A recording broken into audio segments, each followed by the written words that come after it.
Hello and welcome to another edition of Health Solutions with Shawn and Janet Needham, where Team Needham discusses everything healthcare. I'm your host, Shawn Needham, along with my wonderful wife, Janet, and we are streaming live from the Moses Lake Professional Pharmacy Studio today. And we have the pleasure of having Jason from Four Pillars CrossFit on today. And we're going to be discussing CrossFit and the history of CrossFit and what it all entails. And I can tell you, you don't want to miss out on this episode and stay till the very end because in the first 10 minutes I just discussed with Jason pre-show, I learned a lot about CrossFit and I'm super excited to learn more. So you don't want to miss out. There might be some surprises that what you thought about CrossFit and or what you didn't know about CrossFit. So stay tuned for that. I do want to mention we had a comment on our YouTube channel from John Dickinson, all the way from Switzerland, one of our viewers from Switzerland. And thank you, John, for tuning in and commenting on our YouTube page. He actually had a question about low-dose naltrexone or naltrexone per se, period. He wanted to know about the solubility of naltrexone hydrochloride in water because he is taking the higher dose 50 milligram tablet of naltrexone and crushing it up and putting it in water, which is a very common practice. And maybe in Switzerland, you have to do that. In the United States, you don't have to do that because you just call a compound pharmacist like my wife or I, and we can make it in a capsule for you. So yes, John, it is soluble in water because it's the HCl salt, the hydrochloride salt, which is usually soluble in water. So even up to 100 milligrams per mil. And it is stable for at least 60 days if stored in a light resistance container. So thank you, John, for your question. As always, any listeners or viewers, if you have a comment, please put it on our Facebook page or our YouTube channel, and we will get back to you. And hopefully we can answer it live here for you. So without further ado, Jason, thanks for your patience with that intro, and welcome to our show. And give us a little introduction of yourself. So, I'm Jason Michelbook. I am part owner of CrossFit Four Pillars here in Moses Lake with my wife, Valerie. My background is I grew up in Eastern Washington. I grew up a hockey player from the age of 3 years old up until 18, where I dabbled in junior hockey a little bit, and then I made the move to officiating hockey, and kind of made my way up through there. And I spent about 12 years in the Western Hockey League as an official, as a linesman. So that's, along with other sports that I did along the way, that was the primary focus for me up until I was about 40 years old. So, that's kind of a little about myself. Wow. So then is it Four Pillars CrossFit that brought you to Moses Lake? No. So by education, I have a degree in chemical engineering. Oh, wow. Yeah. So work brought me here. I went to school at Washington State University, spent a year in Tacoma working at Kaiser Aluminum at one of the aluminum smelters, then moved into a petrochemical plant down in Kalama, Washington, and then moving finally to Moses Lake at the REC Silicon facility. Oh. So, but now I am with Grant County PUD as an engineering manager. Oh, okay. So that's my day job. Yeah, right. Well, I'm glad you made it to Moses Lake, and we're excited to hear your story about CrossFit and just learn about CrossFit. Janet, what questions do you have to start off with Jason? Well, Jason, it's quite a transfer from hockey to CrossFit. So I just kind of curious as to how that journey brought you to CrossFit. I was injured. Okay. So I would get to the end of a hockey season, refereeing season at the time, and I would have terrible hip bursitis and low back pain, and I had a torn labrum. And through my own research and training methodologies, because I wasn't getting any younger, and it sure seemed like the players were getting younger and faster and stronger, and I needed a way to come up. And so honestly, I kind of fell into it through physical therapy. There's a couple of physical therapists that actually have their practices in a CrossFit gym. And I started, I started doing back squats to, full depth back squats and learning how to press correctly and bench press correctly and just moving better. And in conjunction with physical therapy, I was able to get myself out of repeated injury, chronic. These were chronic for the most part. So,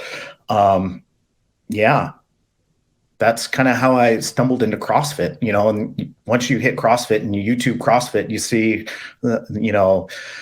most of the stuff you see on CrossFit is the competitor side or the sports side of training. And I'm a competitor at heart. So that really spoke to me. I'm like, wow, look at all the cool stuff they're doing. They're flipping tires, they're climbing ropes, they're doing Olympic weightlifting, they're swimming, they're riding a bike, they're doing all of these things. Man, that would be cool to be able to do all those things.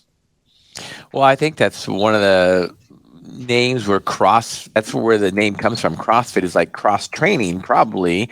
And, cross training is nothing new. It's been around for at least, decades and decades.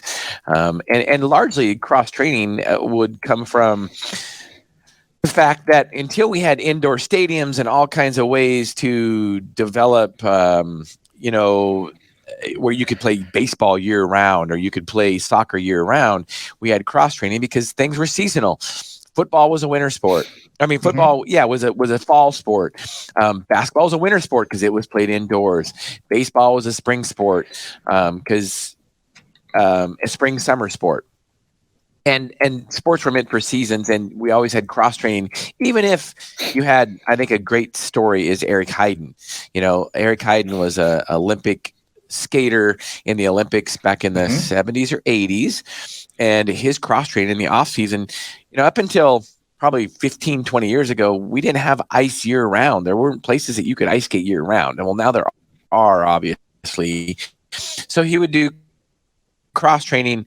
He would do biking in the, off season. So, and I think the whole concept of cross training, helps prevent injury and overuse injuries and just helps you make stronger muscles and a stronger body overall. So why don't you go into some of the history of CrossFit and cross training and kind of how CrossFit, the brand name, got started? So it's important to make that distinction that CrossFit isn't reinventing anything. They're taking what is already and has existed and kind of just put it in a more digestible pieces, and how we implement it. And so CrossFit really was founded in the late 90s. The founder of CrossFit, Greg Glassman, kind of started in a regular gym as a personal trainer in Southern California. He also happened to be in close proximity to a Navy SEAL base. And occasionally he'd have the Navy SEALs come in and he would do training with them. And he would do basically what is now considered today CrossFit. So CrossFit has a lot of ties to the Special Forces community. And in fact, a lot of our upper level management are former Navy SEALs, Green Berets, Special Forces folks. So, eventually, just because the nature of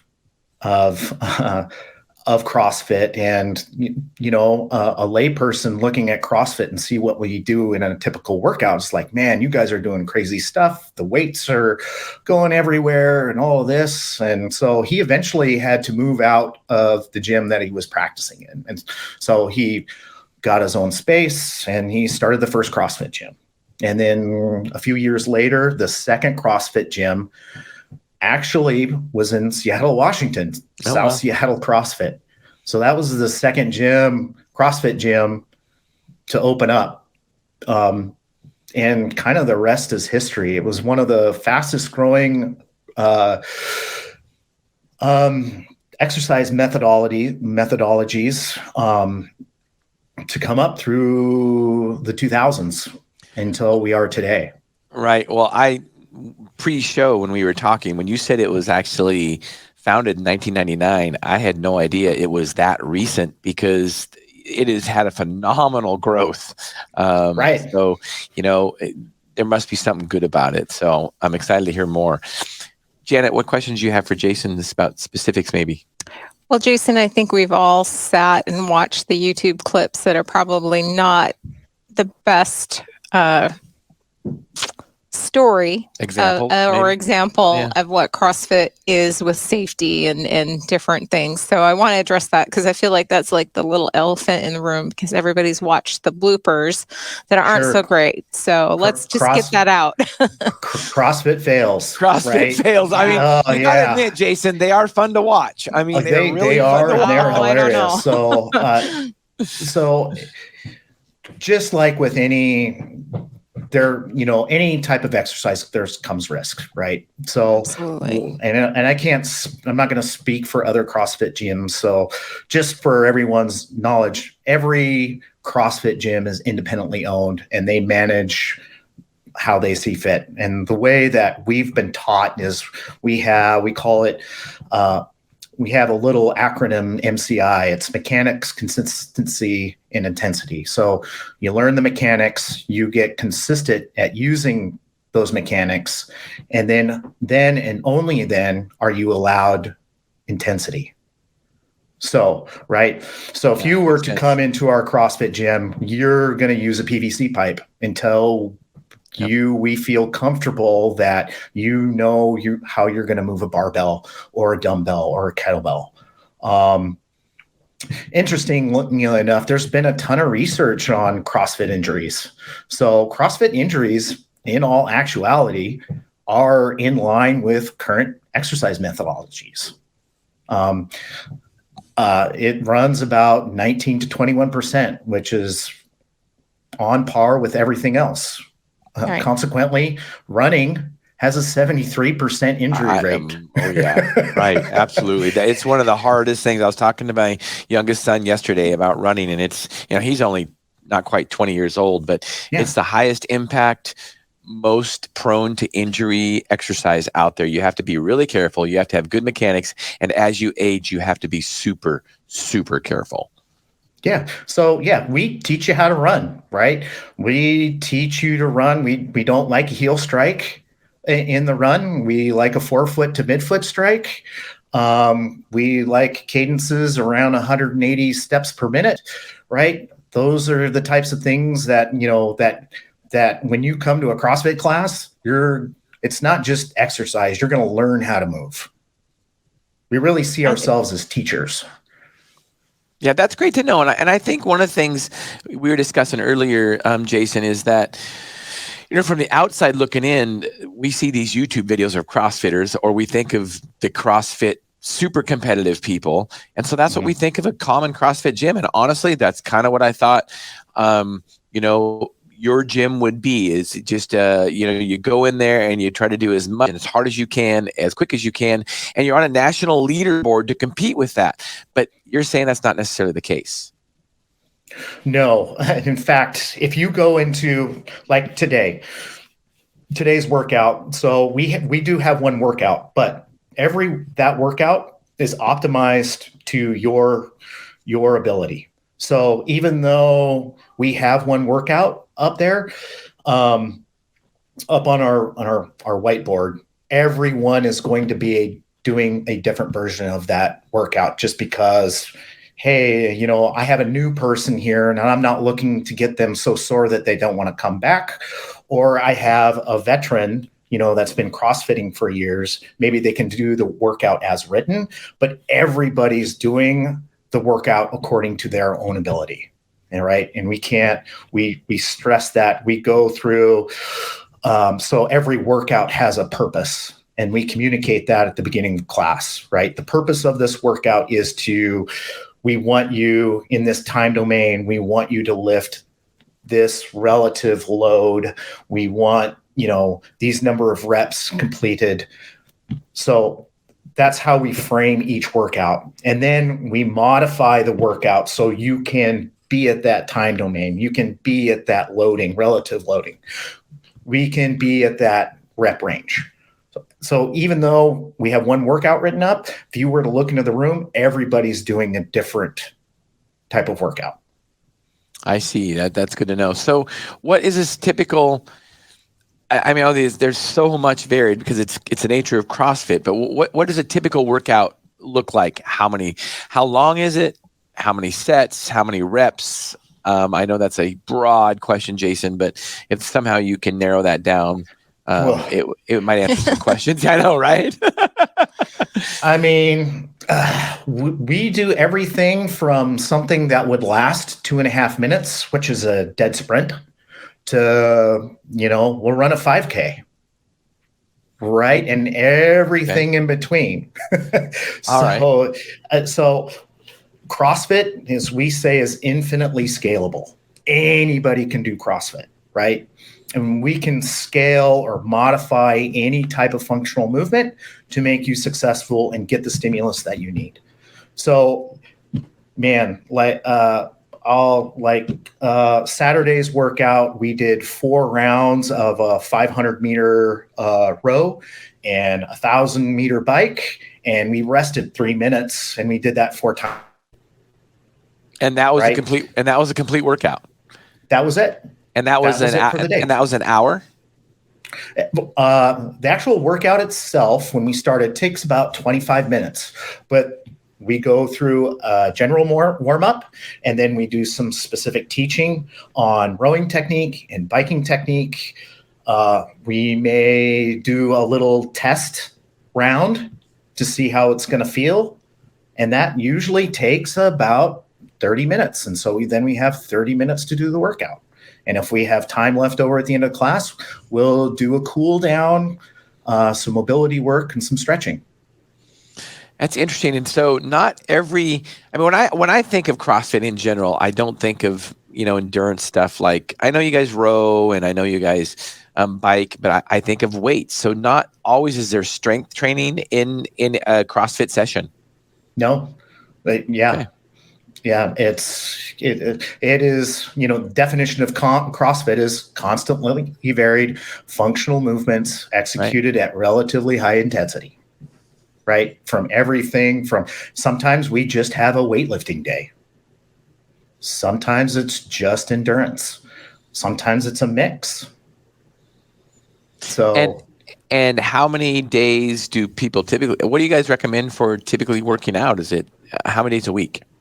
So our recommendation, if you're starting CrossFit, because nobody's really used to the intensity, because CrossFit workouts are hard. So we usually say, hey, let's do a few weeks at 3 days a week. But for, the most of our members are 4 to 6 days a week. And it's an hour session that includes warm up, teaching, cool down, and workout. And it sounds like, from what I'm hearing, is that each workout is varied enough that you're not really going to be, overworking your upper body or lower body, because there's endurance stuff there, there's strength stuff there. So are the workouts designed where, like on a Monday you'll do, and I'm just using an example. On a Monday you'll do, biking, rowing, and on a Tuesday you'll do, more weightlifting stuff. Is that kind of how they're designed? For the most, yeah, you hit it. So, it is varied. It's not random, right? So, we've got so in our programming, we've got, 1 day a week, we're not going to see any weights. One day a week, we're going to go overhead with a weight. Those types of things, right? We're going to probably do some squatting movement 2 or 3 times a week. We're going to do a hinging movement like a deadlift or a clean 1 to 2 times a week. So we have a set of governance right here. So we don't see those types of overuse injuries, right? We're not going to be doing presses, 3 days in a row. as an example, right? Yeah, that makes total sense. So one thing you were discussing is CrossFit is not just training and exercise. There's also a nutrition component. Can you explain the nutrition component of CrossFit? So from a very high level, so CrossFit, it's very simple from a very high level. It's eat meat and vegetables, nuts and seeds, some fruit, little starch, no sugar. So don't eat it if it doesn't rot. Yeah, that's exactly. pretty much it. Eat real food. That's what we say on this podcast all the time, Jason, is, just if you stick to eating real food, you'll probably be okay. So if you want to get more specific, what they teach us is the zone diet, which is basically a 40-30-30 split between carbs, proteins, and fats. So 40% of your calories are coming from carbs, 30% of your calories are coming from proteins and fats. Okay. And if those of you that are familiar with the zone diet, they use blocks, which equates to, it's basically counting macros or another fancy way of counting calories. So, but if you just stick to eating real food, you're probably going to be just fine. Right. I mean, I get into some friendly debates with people, and I'm a MyFitnessPal junkie. I just am. But I also talk to people that, you don't need to track macros or even track calories if you're eating real food. And there's some truth to that.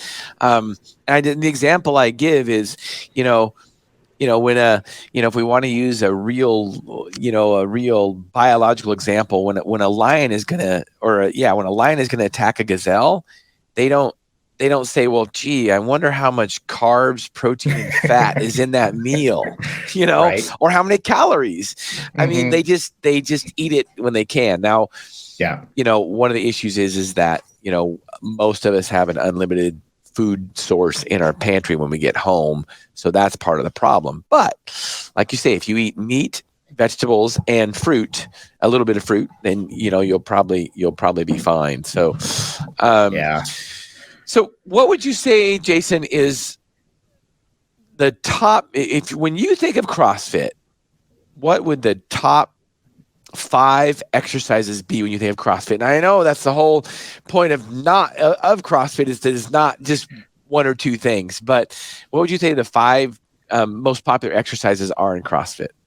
Well, probably the most popular exercises are the ones that nobody likes because they're so hard, right? Yeah, they're hard. Probably the most famous CrossFit movement, I would say, is the thruster. So it's a front squat, and you combine it with a push press. So you're going from a front rack position with the barbell across your shoulders. You're going into a squat, and then as you come out of that squat, you're going to press the bar overhead. What a great compound movement, though, and you get a lot of work done in a short amount of time. I mean, that's a great movement for sure. Yep.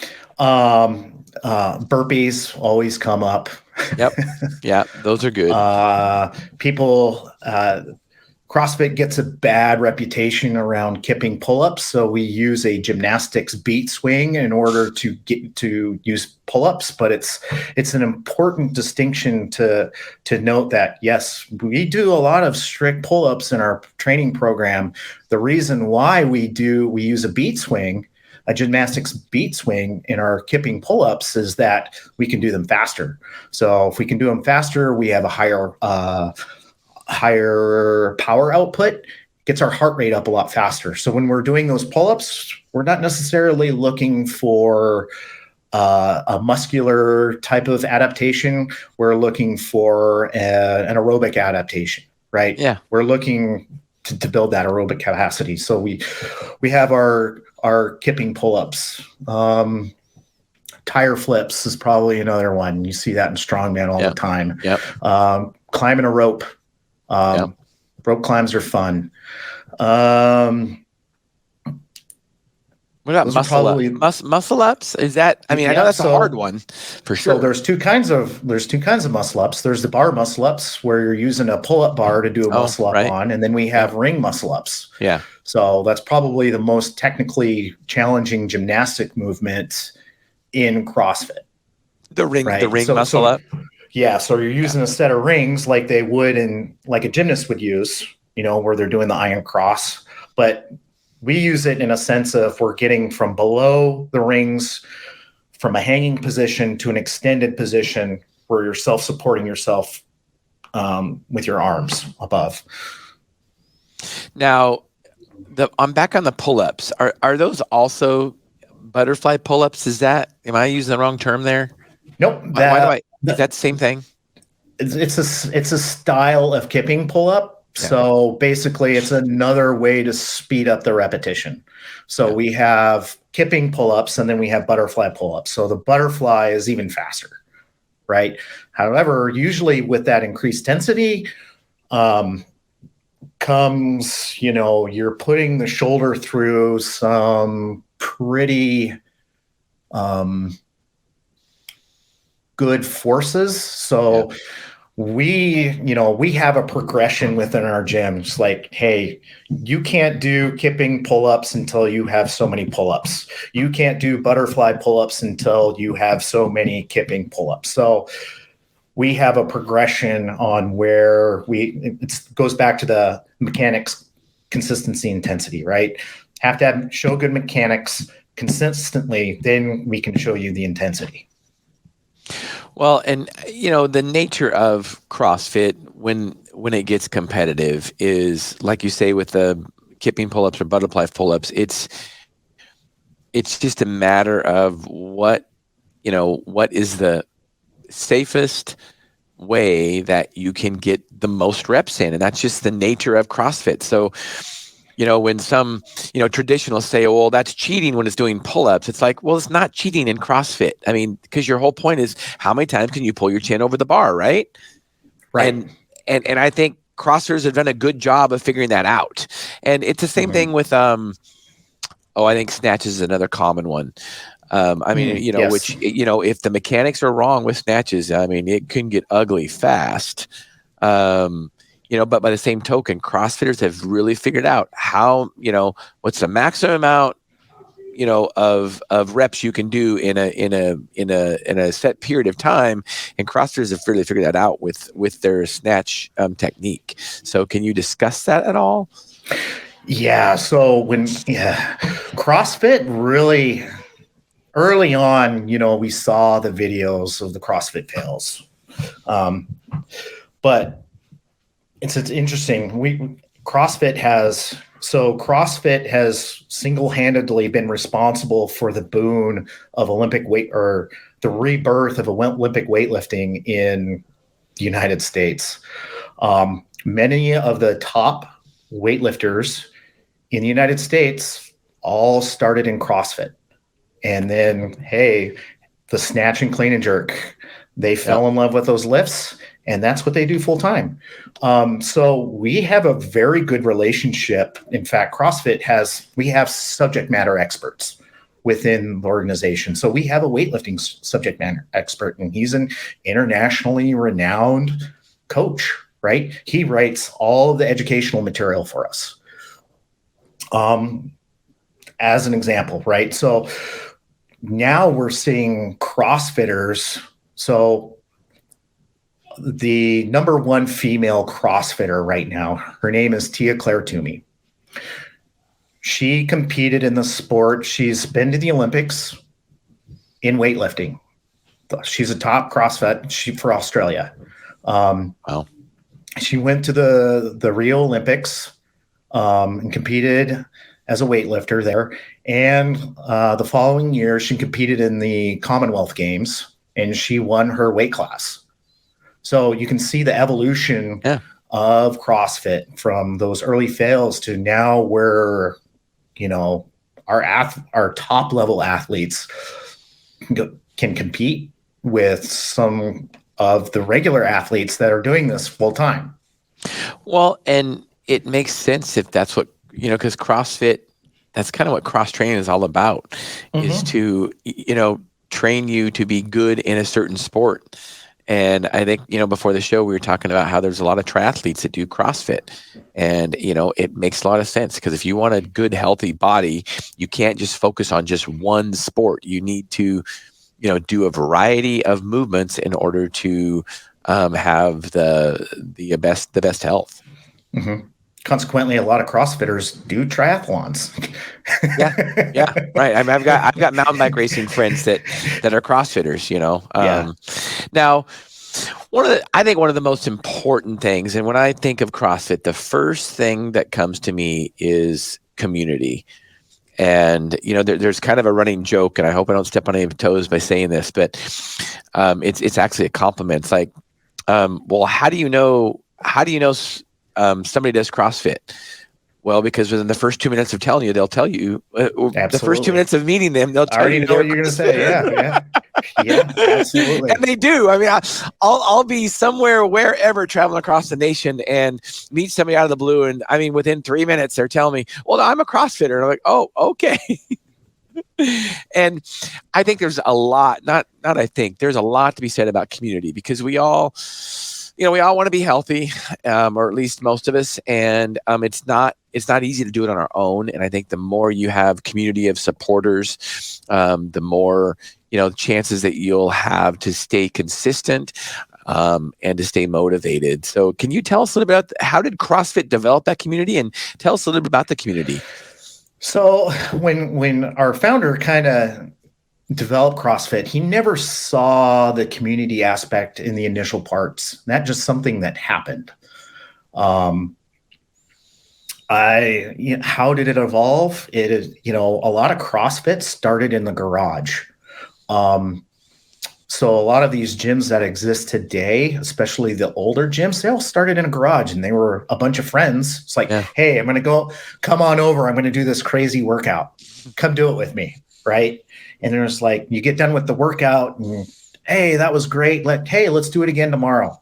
And then their friends invite more friends. Pretty soon you run out of your space in your garage, and you go rent out an old warehouse somewhere. Yeah. Right. And that's kind of the birth of the community, where you have like-minded folks, doing that. And it just kind of grows organically. I know for us, we do quite a bit outside of the gym. I mean, we've got a 5K today.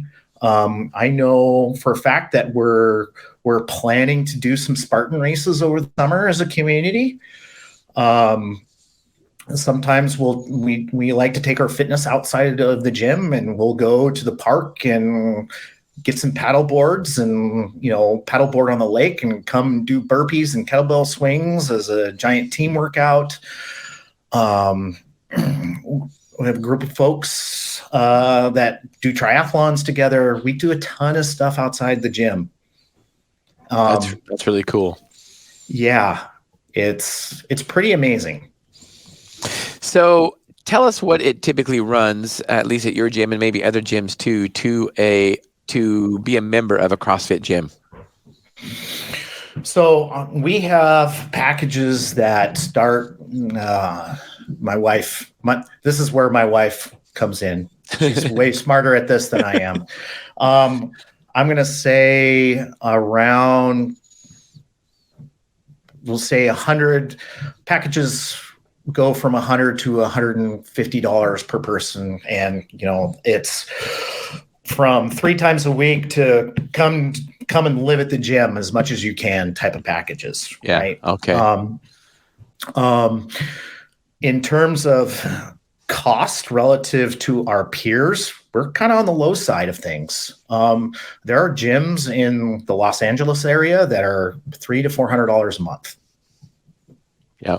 At those same packages. So what you get go ahead. What you get is you basically get a group style, but we're there to, number one, make sure that you're safe, right? That's first and foremost. Two, we're teaching you how to move, right? And prep you for these workouts. You're getting a warm up. Man, we're really striving for this to be your best hour of your day. We want this 60 minutes like, man, I've been at work all day. I can't wait until I go to the gym. That's what we're looking for, right? And that's kind of what what you're paying for. Well, that's priceless. Yeah, I mean, exactly. And when you look at it overall, and we discuss this all the time on our podcast, whether it be with, your healthcare in general or paying for a gym membership, it's all about priorities. And, most of us pay, way too much money for one of these crazy devices or eating out or fast food or Starbucks, things like that. Yeah. And, so when you think about it, and especially if you amateurize it over, if you do 20 workouts over a month and you paid $150, that's pretty inexpensive entertainment, and you got healthy doing it. So it's really all about priorities. And I know I travel to gyms all over the nation when I work out, and there are some gyms that, just to pop in and do one workout, it's $20 to $25 for one workout. Mm-hmm. So it's about priorities. And, I think that, $150 a month is very, very, there's a lot of value there. And let's remember that, when somebody is invested into something, they typically are going to be more compliant and want to use it more. Nothing we get out of life, usually in general, there's exceptions. Nothing that's free do we ever have really has much value. I mean, I wouldn't say nothing, but there are exceptions. But, if we're vested in it, we're going to get more value out of it. Yeah, I was that guy. I was like, well, when I first heard of CrossFit, and I was like, oh, how much is it going to be? And I was like, holy smokes, it's going to be this. And basically, when you break it down to a class by class basis, $6 a class, and right. So for me, it was, when we discussed joining CrossFit, and hey, I had a pretty healthy Starbucks addiction. Right. So I just stopped going to Starbucks. Yeah. And that's, it's all about priorities. Yeah, absolutely. Yeah. So Jason, as we wind this podcast up, I got two questions for you. The first one is, what do you have a passion for? Oh, man, my passions change. Man, I love helping people. I love the new member that comes in, and, a new person, and when they come in, I always tell them the hardest thing about CrossFit is just getting here.